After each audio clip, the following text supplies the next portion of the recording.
Le deuxième segment de l'émission vous est présenté par les Caisses des Jardins de la Côte-de-Beaupré et de l'île d'Orléans. Voici maintenant ce qu'on vous réserve pour la deuxième portion de l'émission. La revue sportive souligne sa 25e édition. Mais pour tout de suite, on se penche sur un développement d'envergure qui s'installe au pied du Mont-Sainte-Anne et ce, depuis le mois de mai 2015. Les habitations Boivin et le Mont-Sainte-Anne s'unissent dans le développement immobilier Legs des Pionniers. Un projet de plus de 175 résidences unifamiliales et multifamiliales voit le jour dans un environnement naturel et d'accessibilité au sport de plein air. C'est normal car c'est au pied du Mont-Sainte-Anne.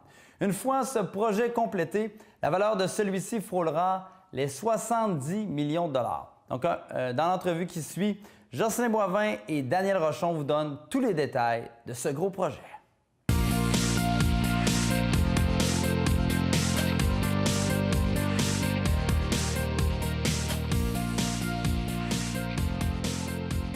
Toute l'opération ski est certainement fort importante.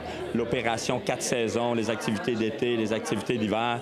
Mais au-delà de tout ça, pour le succès d'une montagne comme la nôtre, ce qui est fort important, c'est d'être capable de venir greffer du développement immobilier.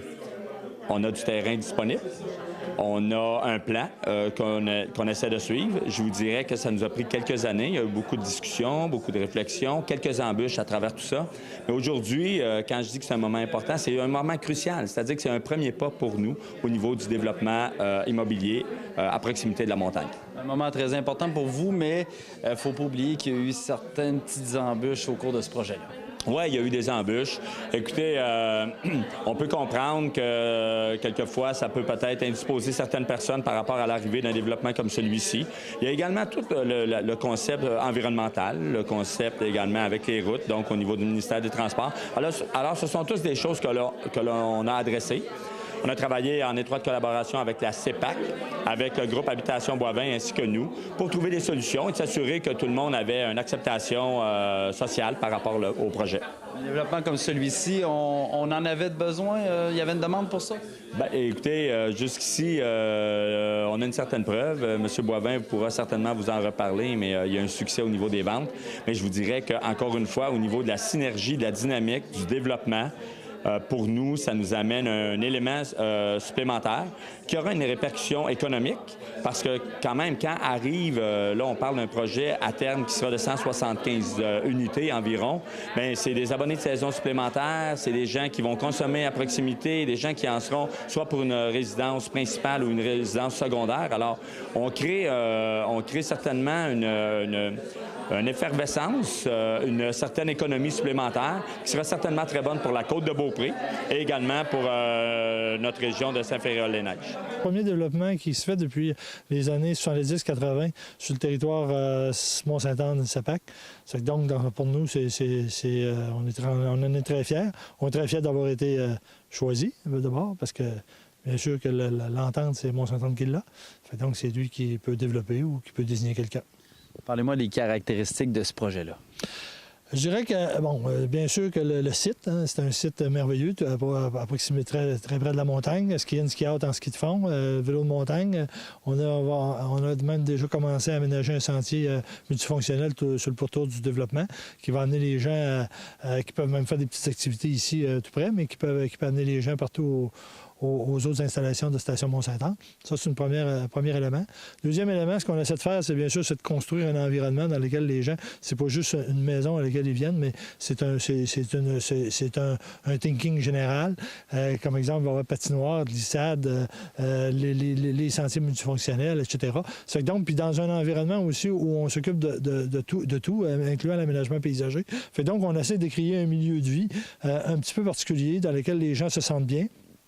Et principalement, avec le type de tenue qu'on a, chacun est propriétaire de son bâtiment, mais le terrain, il y a des petites parties communes qui fait qu'il y a une copropriété. Et la copropriété prend en charge l'entretien général des terrains, du déneigement, etc. C'est donc ce qui libère du temps aux gens, à un coût minime en passant, et ce qui libère du temps aux gens pour profiter de la vie, profiter de la famille. Comme mon fils me disait, lorsqu'il était plus jeune, quality time. C'est donc aujourd'hui, la vie rapide, je pense que ça, c'est apprécié des gens. Et donc, la formule plaît.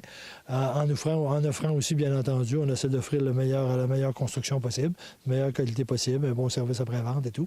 Mais je pense qu'au-delà de ça, c'est le site avec ce qu'on peut créer autour qui fait la force du développement.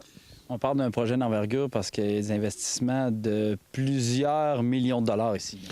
À terme, ça sera un investissement de 70 millions. Depuis mai 2015, il y a quand même eu une vingtaine de millions de mis ou en cours de réalisation.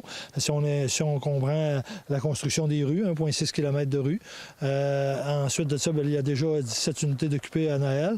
On a d'autres qui vont être livrées au cours de l'hiver. Il y en a d'autres qui sont en début de chantier. Donc, on a environ le quart du projet de vendu. Pour la municipalité, pour nous, pour la région, c'est très bon parce que c'est excellent parce que, durant le temps de la construction, ça fait travailler plusieurs personnes. Plusieurs de ces employés-là sont des gens de la Côte-de-Beaupré. Donc, on sait que dans l'industrie de la construction, ça compte quand même des bons salaires, des salariés qui ont les capacités après ça de dépenser, faire tourner l'économie de la région, avec l'achat local, entre autres. Mais aussi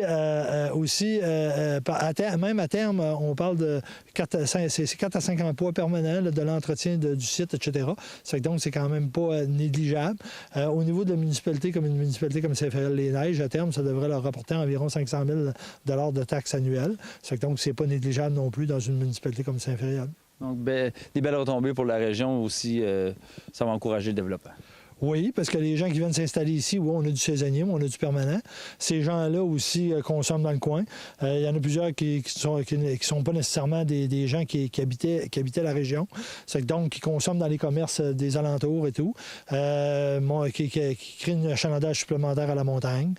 Donc, tout ça crée de l'activité économique. Puis, tout ce qu'on a à faire, je pense, autant la station Mont-Saint-Anne, si on parle du plateau ici, autant la station Mont-Saint-Anne que les intervenants du milieu, les intervenants économique du milieu, c'est d'essayer de se mettre ensemble puis d'augmenter l'offre de divertissement, puis que les gens, quand ils viennent vivre ici, qu'ils se sentent d'abord en nature. Ça, c'est un aspect important de notre développement aussi en passant. C'est qu'on a plus de 25 % de la superficie qui va rester en milieu naturel. Et ça, c'est en excluant les endroits gazonnés ou les aménagements en bordure des résidences. Donc, c'est vraiment en milieu naturel. Donc, oui, on crée un environnement dans lequel les gens qui aiment vivre, mettons, en milieu de villégiature, avec des équipements qui sont quand même extraordinaires, les équipements qui nous entourent. Là, je pense que ça fait un milieu de vie intéressant. M. Boivin, merci. Merci beaucoup.